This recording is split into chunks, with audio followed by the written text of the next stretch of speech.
All right. So, are you struggling to stay positive after a recent layoff? Today, we'll be talking about the intersection of job hunting and mental health. I'm very excited for this episode. This is an episode that's been in the works for a little while with a good friend of mine, Tim, here. And it's really come out of a lot of the conversations in some of the earlier episodes. So, for those of you that haven't seen the show before, it's on YouTube.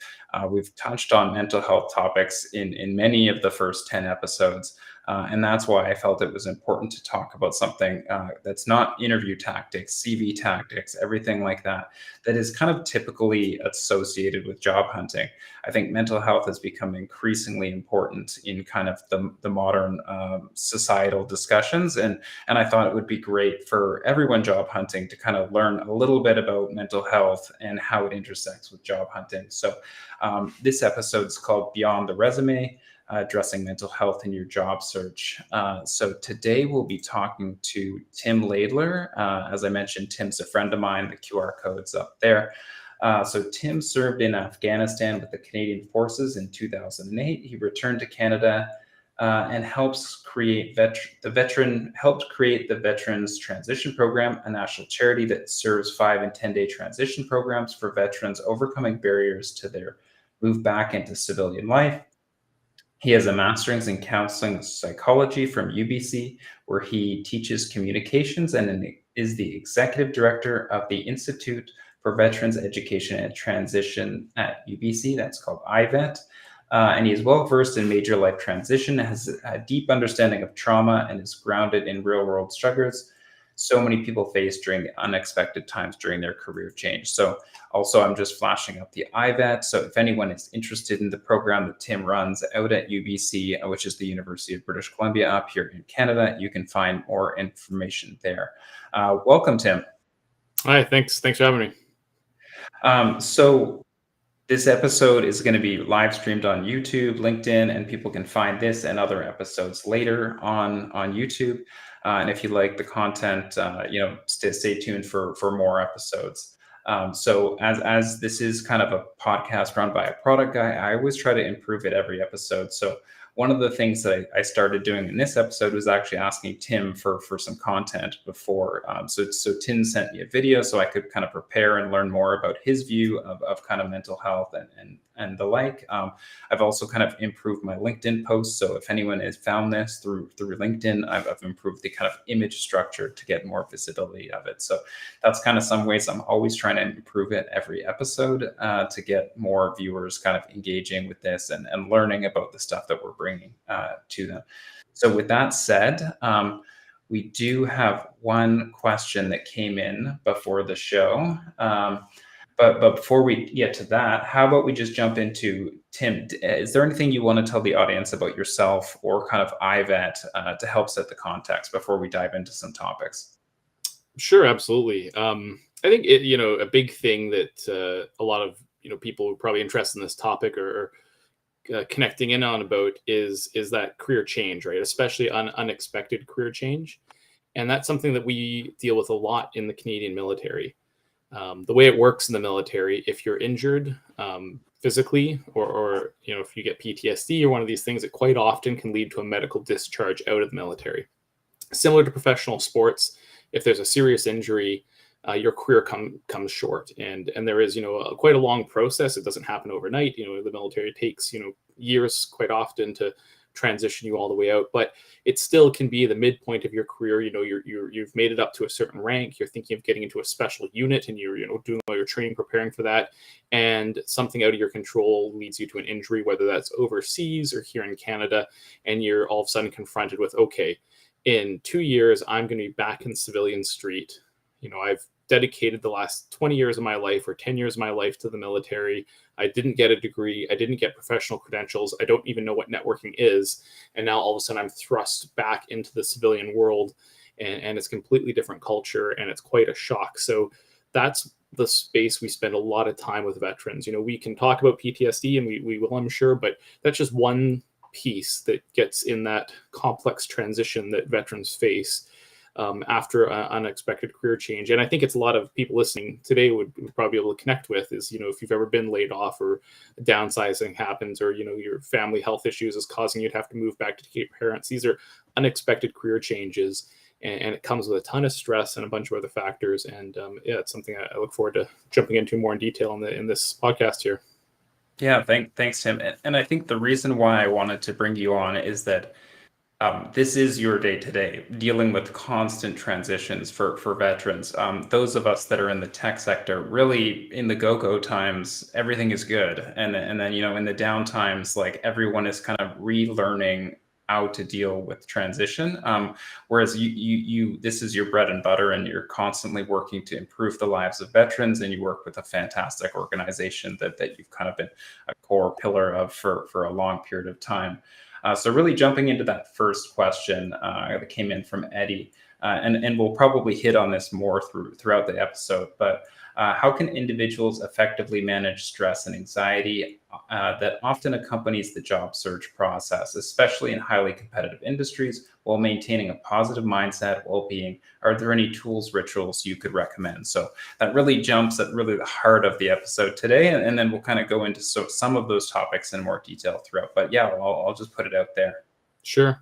The easy answer here is look for some professional support. It's don't undersell yourself. If you're in that job hunt phase of your career, if it's come after some sort of critical incident where you've had to change careers, or if you're just getting into the job search for the first time, that's that's peak amounts of stress for people, right? Because your job and your career, it's for most people, that's saying how much money you make. Can you live where you want to live, close to friends and family? Can you afford food? Can you afford entertainment? So it's a big thing. So don't sell yourself short. Look for some professional counseling help. And I'll be a lot more specific on that. First of all, I see counseling as like going to the gym, right? We talk a lot now about emotional fitness.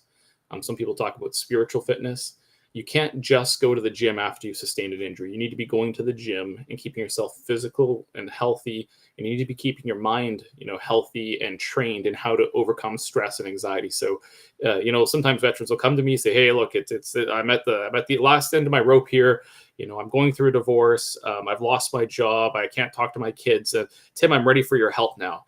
I think, oh man, like I wish you would come years ago, because we could have helped prevent some of these issues that now you lost your social support network. It's going to be 10 times harder. So, go to that professional help, get that counseling, do it early so you can maintain strong social supports, because they're the ones who are going to bring you through this. I've been through career changes. Ryan said we know each other since university, and we had such a great support network when we were there of everyone coming out, and life has kind of gotten real. Everyone's had to move out into the suburbs, and housing is all sorts of crazy. But having that group of people going through a similar experience and really normalizing our stress and feelings, that helps bring down a lot of that stress and tension. And again, getting extra professional support is always a good idea. Well said. And it's interesting how you tied in the social networks and whatnot, because in a prior episode and the personal branding episode, this concept of kind of visibility and community were core functions, and visibility in that people know what's going on with you, along with credibility, but also just like having peers to both rely on you and you rely on them adds kind of mental fitness. And so I think that's something that in multiple episodes we've heard people say, it's not something that you want to build during the tough times, but if you have to, definitely lean into people, and then they'll be happy to help you out. So I totally agree, and that's one of the reasons why I've enjoyed putting on this show, is that it helps kind of the community around me, and I receive positive feedback from it, and it's a bit of a labor of love. So with that said, like going into like psychology and mental health overall, I see it coming. Maybe when you started in this was a bit of a taboo subject. It's come a long way in the last 10 years. And I'm curious, like, everyone is different. Can you talk to that concept that like psychology is not a kind of one size fits all kind of thing? It's a very complicated area to kind of work in.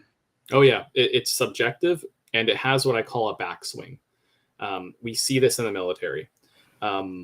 So I can talk about there's certain incidents that were quite major that happened in Afghanistan, like mass casualty events. Incidents where 3 Canadians were killed inside a vehicle, right? All these years later, we've gone through all these different transition programs, and people get to really in depth talk about those experiences and how they've impacted them. So what's been fascinating is I've had worked with a number of people who've been at those incidents who didn't know each other. So I've had like in-depth conversations with people from several different vantage points of that critical incident, of that same incident, and seeing how it's affected so many people so differently. And what we realize is that that incident caused PTSD in some soldiers, and it didn't cause PTSD in other soldiers. Couple factors. One is childhood. So certain people have a childhood experience that, for some reason, psychologically tied to that incident. And if that child incident was negative and it was a childhood trauma, then they're getting re-triggered or affected by this critical incident. That can quite often lead to PTSD. Somebody who didn't have that childhood trauma may have gone into that incident and come out and not been affected by it. But then on their drive back to the base, were yelled at by a commanding officer for something they had done during that critical incident. And that gave them a trauma, something that they can't let go of, because it reminded them of their childhood when their father yelled at them after they had done something that wasn't their fault. And it's just been quite fascinating to see that, that you're right, like trauma is very subjective, stress is very subjective. And just because one thing affects you doesn't mean there's anything wrong or different with you. It's just that you've got a different set of experiences that make you particularly sensitive to that trigger, and somebody else might not have it, but you can guarantee they have 5 others that you don't know about. And it's just all par for the course. Everyone has different experiences, and there's very little you can do to in-depth prepare yourself for what's going to happen. What you can do is prepare yourself for actions after contact, right? After you're affected, after you're triggered, you can start to go into that where you get the spiritual fitness, mental fitness training of how do I pull myself out of it? Do I isolate, go to the video games, go to the Netflix, hide in my condo for weeks, or do you push yourself out into your social group and say, hey, this just happened, it kicked my butt, guys, I need to talk about it? The latter is the more healthy response quite often. And the reason why in our prep I found this example particularly relevant to the tech industry is because frequently people are laid off in mass events. Like this week alone, there was a 17% cut at Spotify, and so that 1,000 people getting impacted, everyone is going to react to it in a different way based on their families, their background, their relationships, their work, and I think that as a group, they should hopefully rally together in certain ways and support each other and understand that everyone is being impacted differently from that occurrence. And I think that, yeah, in my past layoffs, working in tech multiple times, I found that ability to rally together following a layoff is a core ability to actually exit kind of the trough. Mm-hmm. Absolutely. Yeah, no, it's yeah, if you have a bunch of people going through it together, that's a great way to get together and talk about it. Yeah, something you said there it sort of reminded me, like I want to talk a little bit about trauma, just to make sure everyone was clear on when I'm using that term. There is a medical definition of post-traumatic stress disorder, right? And we all sort of know that's kind of severe, but the spectrum, I like to use stress. It's much more effective. There's a spectrum of stress. There's like sort of light level stress. There's actually positive stress. I need to get up and get my job done. It's stressing you out. I need to get out of bed, get to work on time. We got some positive stress. And then there's the more like debilitating stress. And once you kind of go off that spectrum of stress, that's when you can sort of say something's a bit more traumatic. And that can be from a single incident trauma, which is what we think about quite often from a car accident or something in the military. But then there is that more complex trauma, a number of incidents, like a boss who's harassing and bullying of somebody to the point where it hurts their self-esteem, and it pushes it right off that spectrum to it. I'm stressed to work. My boss is always riding me. I'm stressed, to the point where you're actually now like an anxious person who's always stressed no matter what it is, because that's the way you've become. That can start to be labeled as trauma as well. So just thinking whenever I'm saying trauma or stress, it's somewhere on that spectrum I'm usually referring to, and it can include everyone. It isn't just, people sort of say sometimes, well, I didn't experience anything I did in the military. I was just laid off. It's like, no. You're experiencing stress. just like people in the military experience stress. And it doesn't matter what the stimulus is, it matters what the impact is on all of us. And that's a big learning piece we get in the veteran groups, because people will start to hierarchically rank their trauma or their incidents, say, well, I went on 3 tours, and someone said, well, I only went on 2, I don't deserve as much attention. So it doesn't matter what you did, everyone deserves support here. That's why we come together in groups when we do this work. And I would offer that to anybody who's going through those mass layoffs, is like, that is real stress, real potential traumas, and you have full rights to get the help and support each other through something like that. And when you say this kind of stress to trauma continuum, I know that in certain medical professions, there's self assessments that people can do to be like, how fit am I? How healthy am I? And is that something that you'd recommend? You know, the case that you mentioned about the guy who had his whole family kind of in a challenging situation with a divorce and kids not talking to him. How can people like assess themselves and say, am I on the like self-care kind of this end of the spectrum, or am I on the like professional help? Because in that case, the guy had passed probably multiple steps where he should have engaged professional help. And I think if you can recommend anything that people can self-evaluate, I'm sure that will kind of benefit the audience. Definitely, and like I can see like counseling is like going for an annual physical, right? Why not go to a counseling session once a year, check in, and get feedback from the therapist? Say, hey, like, what do you think I'm at? Like, where am I going?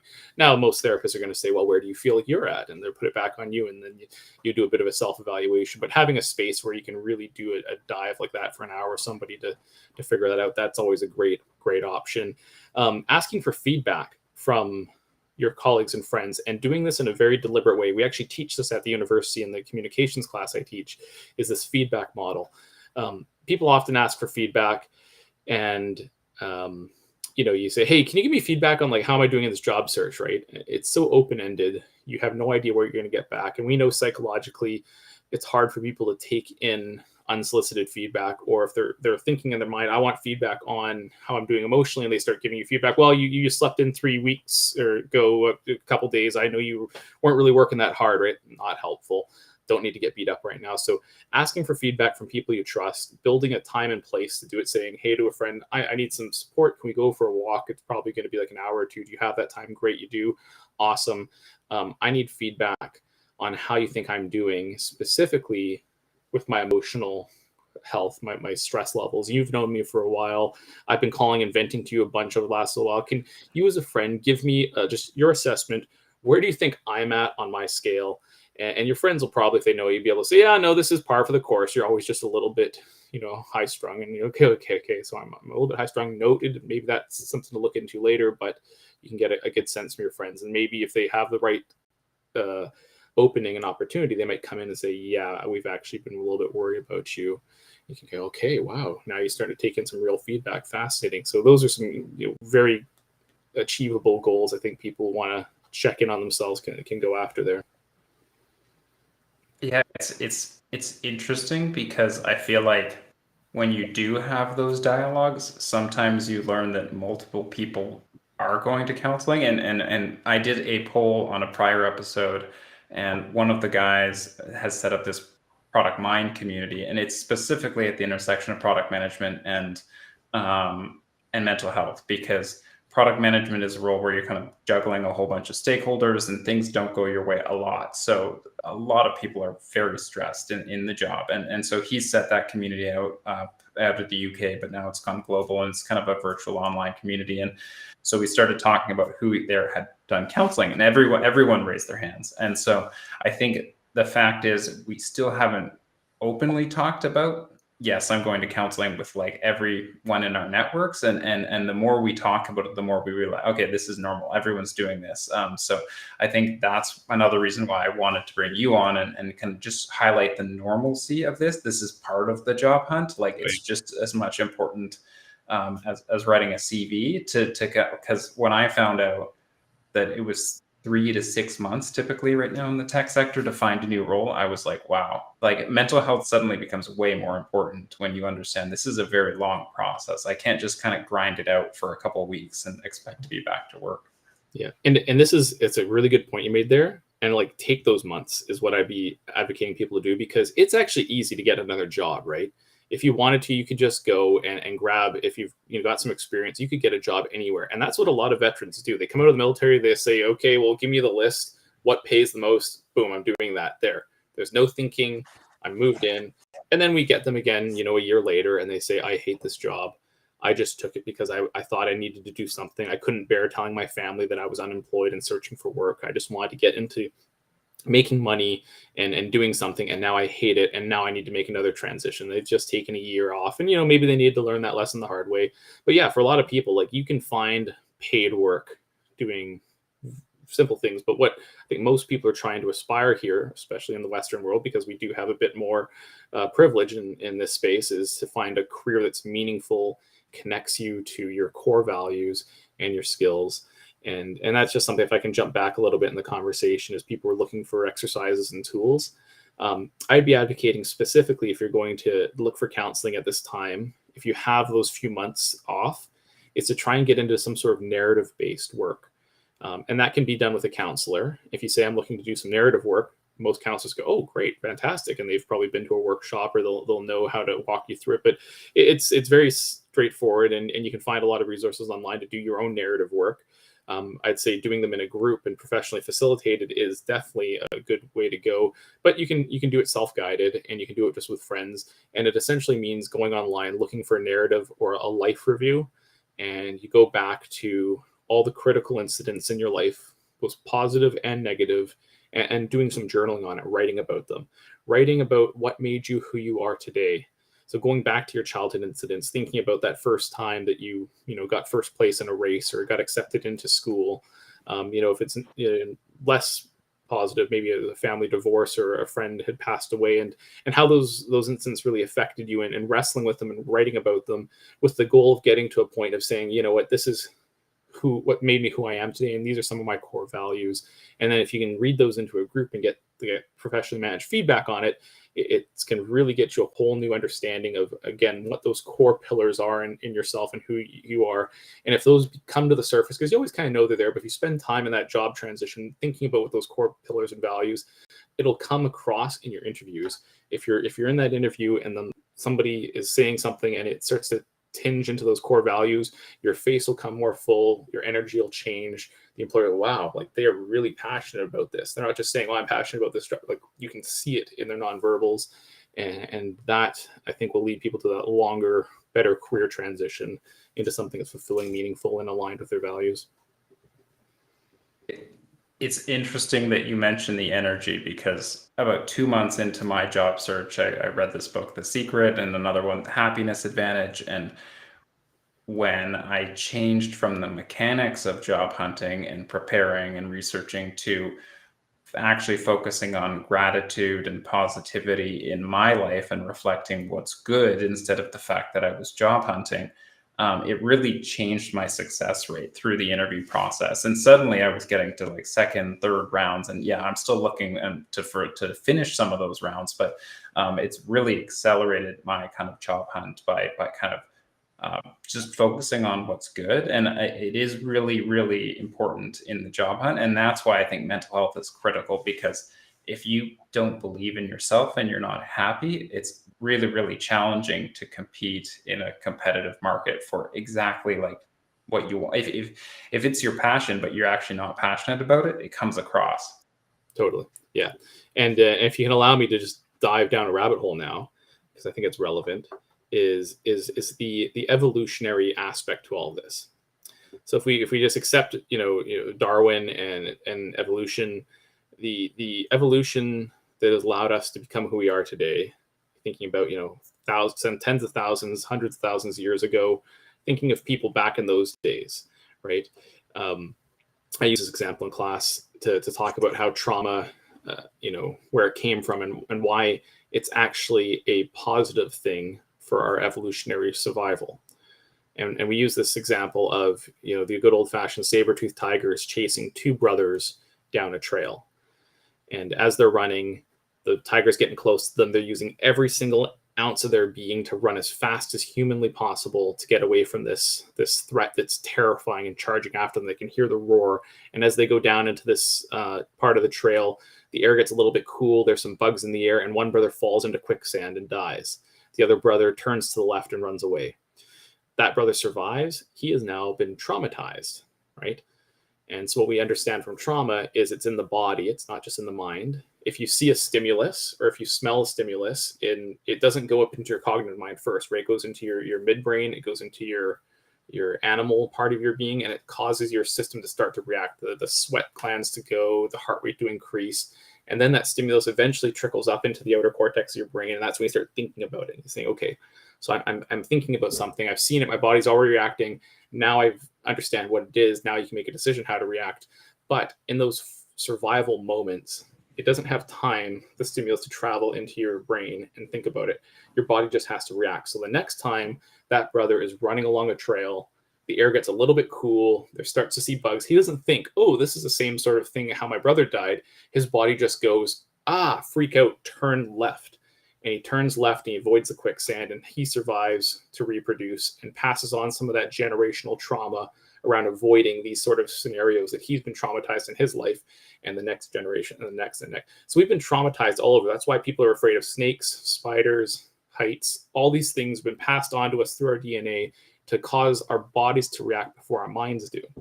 So bringing this all the way back to your example, if you're standing in that job interview, you're under stress, your body is reacting quite often to these ancient triggers that are coming through of saying, oh, like if I don't get this job, I won't be able to provide for my family. I won't have a house. And you start catastrophizing in your mind, right? So you need to sort of treat your body so it's not terrified like that.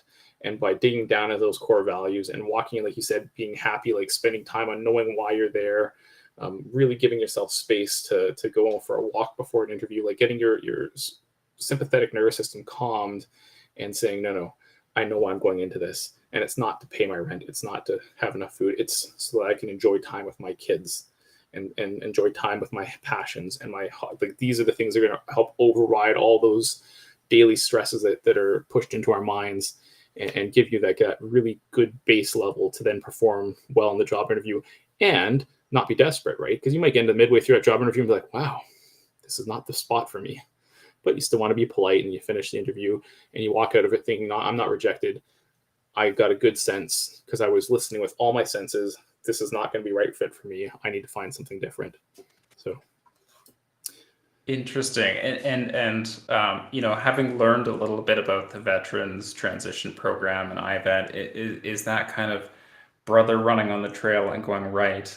Is that why sometimes you do reenactments and other work that are physical in nature to kind of like work on exactly the root kind of cause of some of this trauma?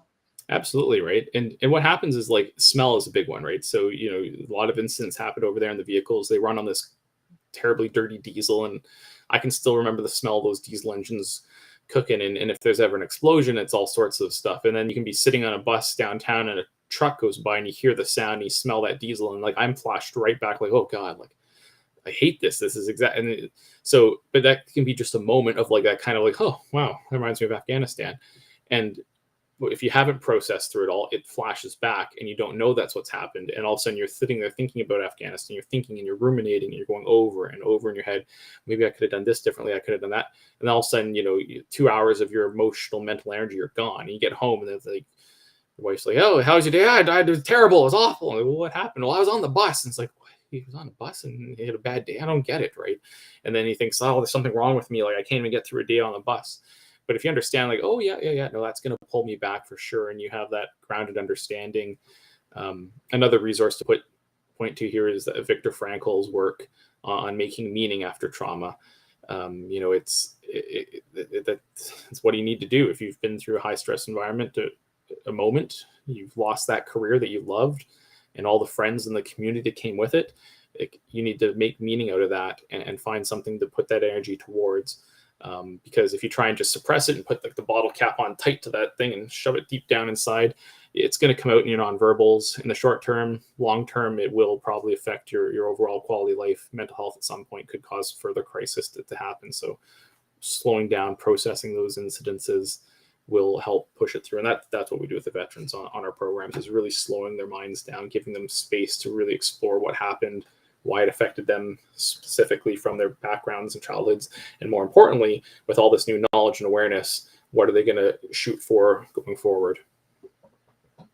That's great insight, and I think that one of the challenges to draw a parallel from the tech sector is that most layoffs, I believe nowadays, are being conducted by email and Zoom calls and these kind of things. So it's like those are incidents that are going to occur frequently in your life. Like I now know that I feel like if I'm on a call with my manager and a lawyer or HR comes in, I will probably start sweating like from for the rest of my career if that person is not pre-informed me. So I think it's critical that managers, if they ever bring in a lawyer or a HR to a meeting from now on, like always tell the person like, hey, this is what's happening in this, if it's an okay situation. Otherwise, people will just start assuming like, oh my Yeah. God, I'm being laid off today, because that has happened to so many people in the last few years.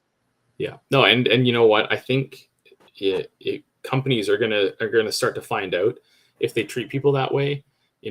It fosters a very negative mindset in most employees, right? Because then if you've been treated that way once by an employer, you go the next time, and then there's those moments in your career where you're like, well, I could raise this. It's not really in my department. I could let that manager know that there's this problem happening over there. Be like, screw this company. They screwed me over and let them fail. That's not my fault. Not going to fall on me. And people start, enough people all sort of just kind of work the rule. A lot of companies are gonna fail. Everything, all organizations still rely on that piece of human goodness to go the extra mile and make up for it. So maybe, what is it? The justice will arc towards justice or something. History arc towards justice, and I think some of those companies will find out they can't treat people that way for long term because the word will get out, and it's not a good way to live if you're always thinking any moment an HR person can come onto the Zoom call and change my life upside down. Yeah, it's not good.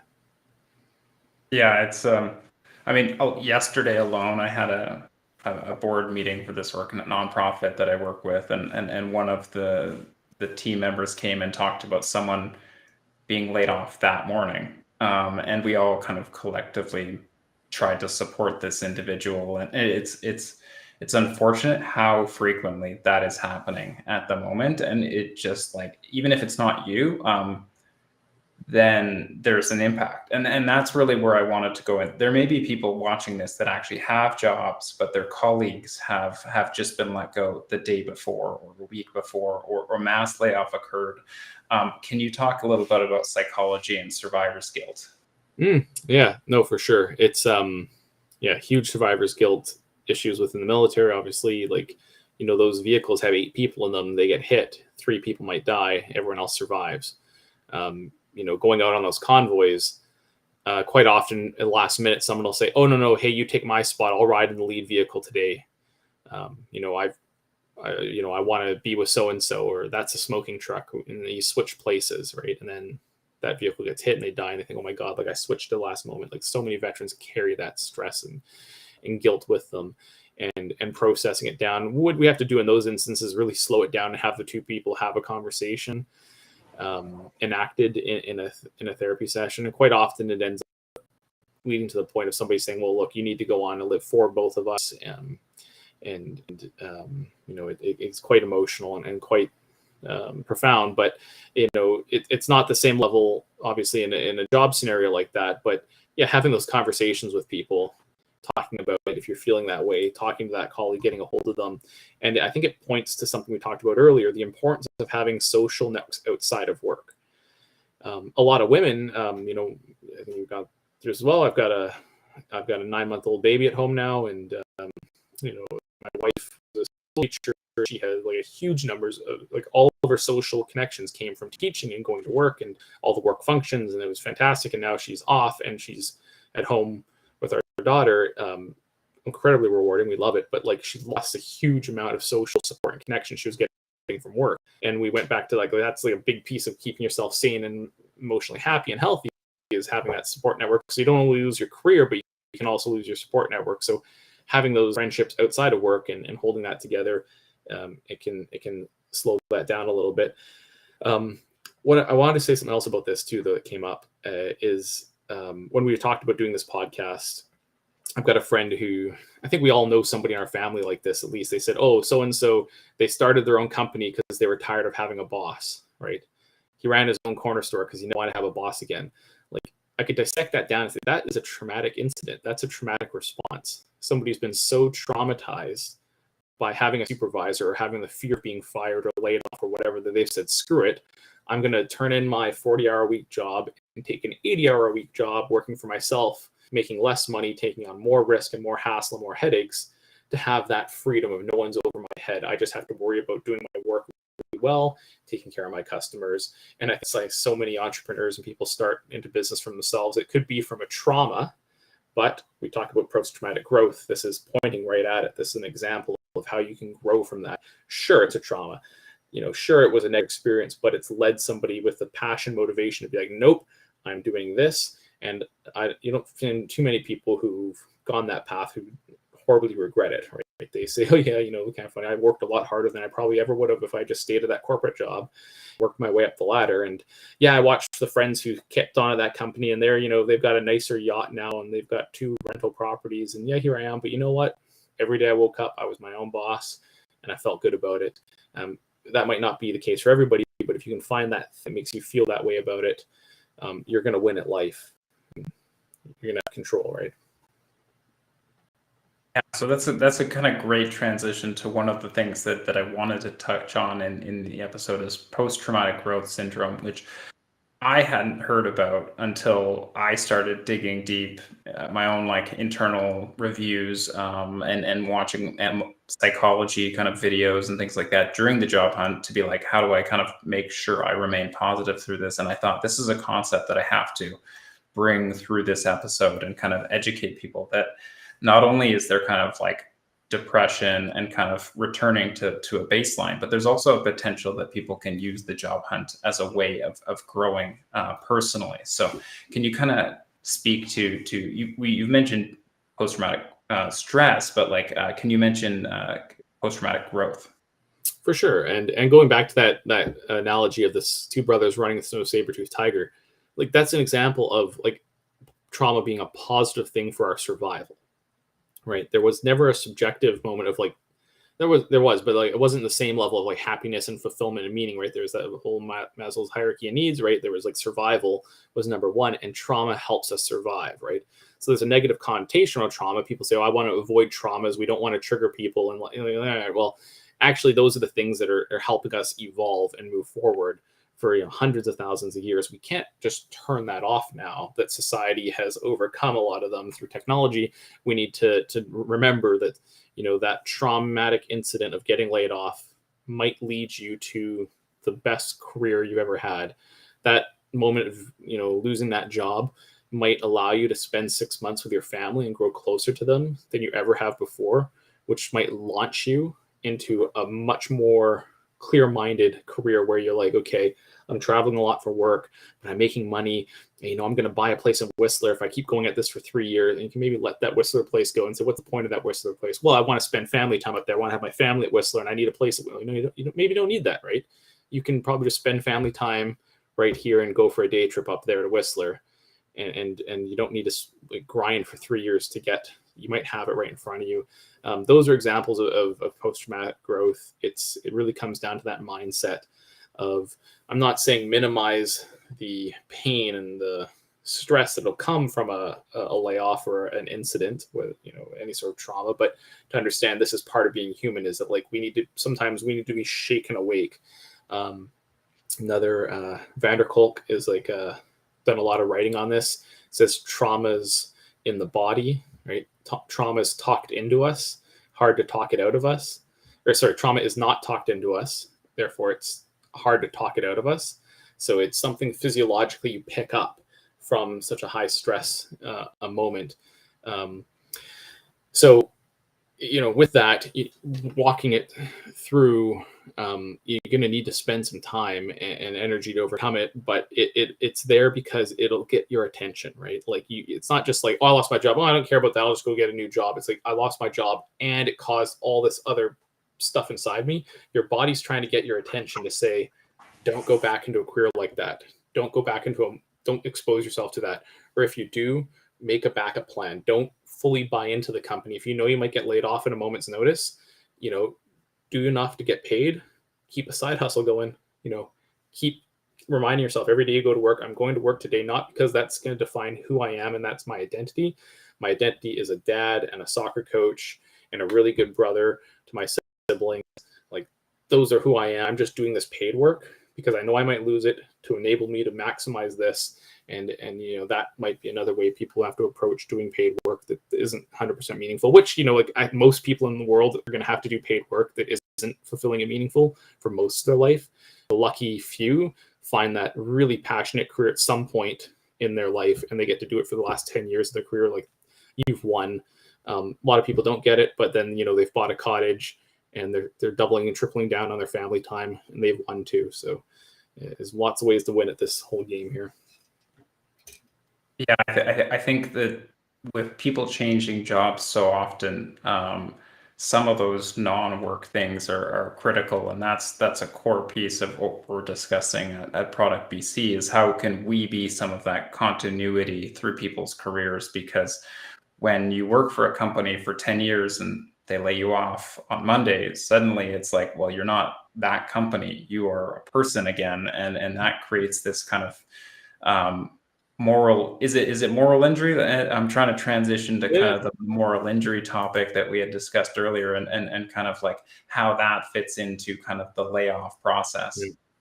Yeah, most of the traumatic incidences we see from the military, they'll say like the combat, you know, it was, if they lost a friend, for sure, it's traumatic and it's difficult, and that's probably the presenting issue. But vast majority, it's the way they were treated by their chain of command after service or during their career. Because in the military, it's not just a job; it's like your whole identity quite often. And you go overseas and you're kind of thinking and you're told, yeah, if you go overseas and do this tour, you come back to your regiment, you're going to get promoted and you're going to have more respect and it's going to be good for your career to do this. And then you're in your next job interview and you've got your new supervisor who's been, you know, in the military for a short amount of time, because that's how it works. If you have a degree, you become an officer, and they don't even know that you've been overseas on a tour, and they're placing you where you're going to go next this year, and you're like, whoa, that was like 2 years of my life, and now my boss doesn't even know that I did it. I have to remind them. Like, that can cause this moral injury.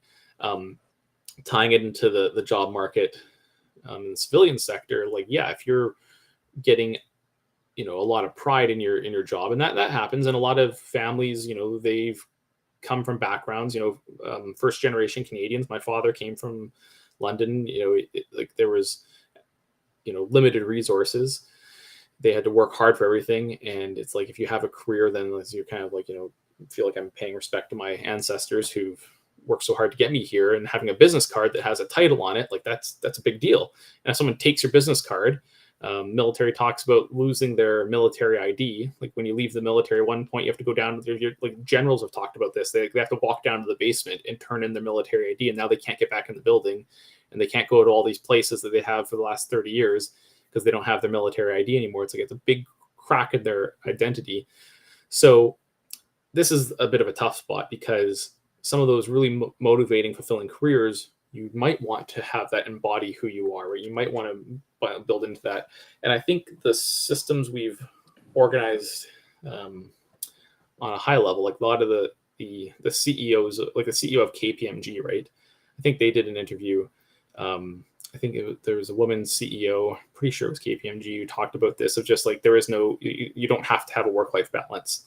It's kind of like making the counter argument is saying, well, yeah, no, like, you're going to have to just work, and your family's going to have to come second. And there are careers that is what you're going to have to do. And what I'd be advocating for, there's people who need to take on those roles. You might just not have an interest in having a family. You might not get energy from hanging out with friends.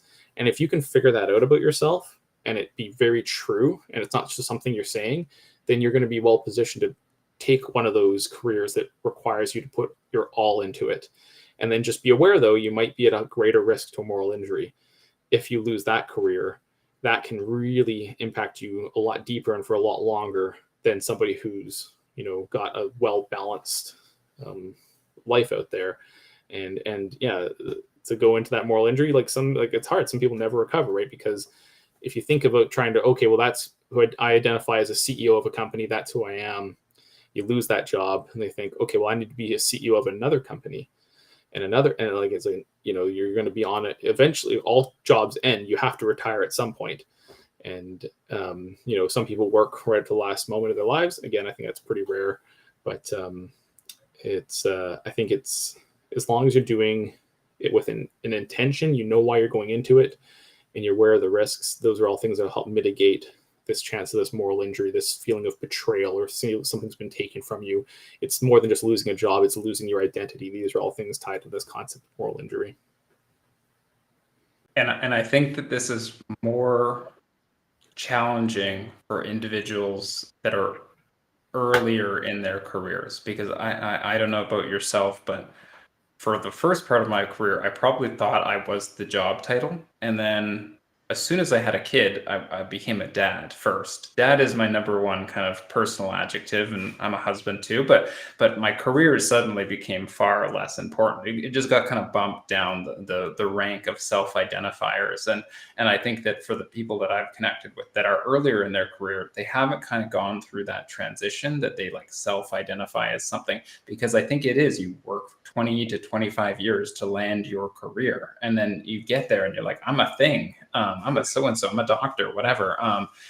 Whereas like, I feel like when you have all these other personal responsibilities, it sets, a lot of us say, yeah, no, that's my primary objective. Yeah, no, I tackled this at the university when I'm teaching this class, right? And it's UBC, right? The students are like professional students. Like they've been to private schools for a lot of them. Most of them have private tutors, right? Like they've been bred to be university students. And some of them will come to me and they've got 98% on an assignment, and they're looking at me going, what did I do wrong? Like, where did I make a mistake? And I go, well, yeah, nowhere. Like you did perfect. Like this is a fantastic score, one of the highest in the class. You haven't done anything wrong. How do I get 100%? I stop. Why do you want 100%? Why?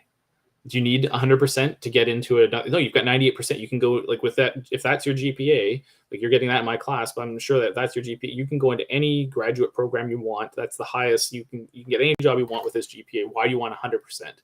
And you can see them like shocked. They never like thought about it. And when I dig down a little bit deeper, it's because they identify as students, and that grade is, they're feeling it's grading them as a person, rather than going to university is just, it's just something you need to get you to that next career. It's some time to explore who you are, right? And like I try to get them to be a lot more pragmatic about their grades. So, like, don't invest 100% of your time into trying to get 100% grades. Think about where you want to go. If that's to get into med school or law school, then yeah, you probably need a high GPA and you should spend more time on that. But if you know that you don't want to go into a graduate program, you want to go start working, like look at the applications. Do they ever ask for a GPA? No. Okay. So in your fourth year, like stop freaking out about GPA, start freaking out about networking in that field, and start spending time building those friendships that are going to last a lifetime and get you through tough times in life, and stop saying no to those nights out and drinks and pub nights and all those fun things that you do in university, because that's where you're making those crazy good friendships. And a lot of people say no to those to go and do an extra night at the library studying for a final, hoping to like just max out a little bit higher on a GPA scale, which that no one's ever probably going to look at again, except for the few that continue on into academia. And most people don't want to go on and be professors, right? Yeah, and tomorrow actually, I have kind of a preview. I have an episode on transitioning from university into the tech sector and into employment, and I think that's a good point that you made there. Is like you have to kind of balance the two and understand when you make that step towards your career, and then also I think I don't know if it will come up, but there is a bit of kind of self-identification there of like transitioning from student to professional and having that challenge. So yeah, I think like there's a few things that I wanted to jump into, physiology and kind of media. Those are things that I've kind of really been working on throughout my unemployment. And personally, I'm always someone that typically works out, but I'm making sure that I'm doing it extra diligently while I'm unemployed, because I need to get moving. I need to stay, like, that's a way I stay positive. And then media too, like how I find the media is like pretty bad. And so like if you're kind of always looking at clickbait, it does impact yourself, and it's a negative. So can you kind of comment on these two, physiology and kind of media concepts? Oh yeah, absolutely. 100% physiology, like staying healthy, and like, that doesn't mean going to the gym 5 days a week, right? Like that can mean going for a walk, like doing something, getting out there, getting your body moving, trying to confuse your body, right? Trying to like go do something you never done before. What was it? I did rowing. I took 8 sessions of introduction to row, and I totally crabbed the oar. I went up the wrong way. I've never done it before, and like, but it's like I find there's lots of things out there. If you can like, it can be a blessing to have a 3-month career pause if you have the money to survive, and if you have if you can like lean on parents and family, borrow money, like it just there's no shame anymore. Like our housing market has thrown any of that right out the window. I did work in mortgages for a while, helping people get finance for mortgages. And, when they put in that stress test, I just sit clients down and be like, okay, so your parents are going to co-sign for this loan, and that's the only way you're going to get this house.